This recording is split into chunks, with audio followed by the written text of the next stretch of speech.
The sweet, refreshing fragrance is perfect to light up those gloomy cold days.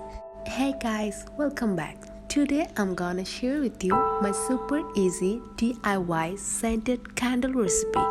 So let's see.